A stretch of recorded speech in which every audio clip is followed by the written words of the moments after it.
Hi, doctor Manju Singh this side. कल morning की OPD में हमने एक पेशेंट देखा।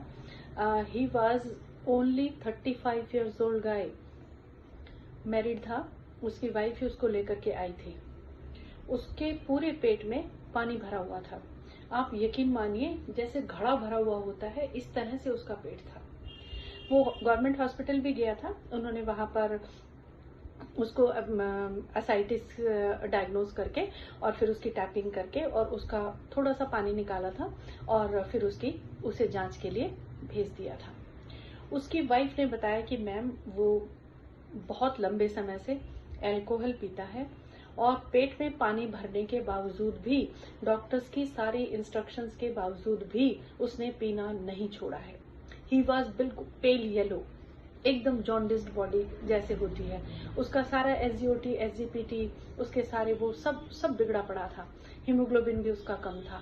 और पानी की जांच तो खैर उन्होंने कर दी है और पानी को निकालने के लिए भी उन्होंने हॉस्पिटल्स वालों ने बहुत सारी मेडिसिन दे दी हैं। हमने उसकी सारी रिपोर्ट्स देखी और जो कि आयुर्वेद में जो बेस्ट से बेस्ट मेडिसिन जो जलोदर के लिए दी गई है, हमने उनको वो दी ताकि यूरिन के थ्रू जो पानी इकट्ठा हुआ है वो निकलता रहे और जो पेट में पानी भरा हुआ है वो मोशन के रास्ते भी फ्लश आउट होता रहे।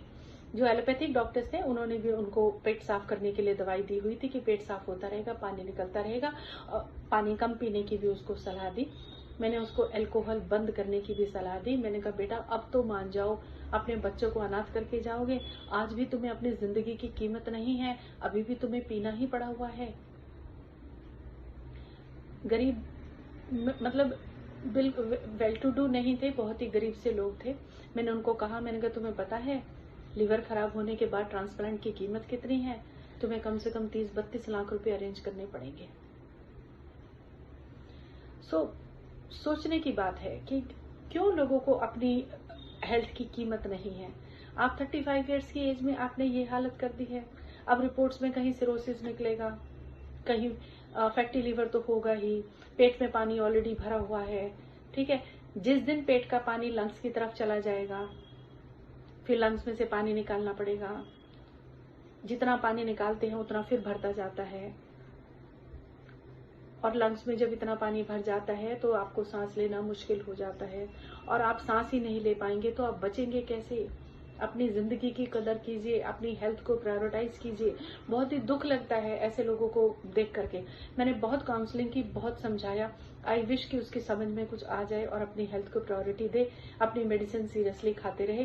फिर भी मैंने उनसे कहा कि इमरजेंसी के किसी भी उसमें आप हॉस्पिटल जा सकते हैं।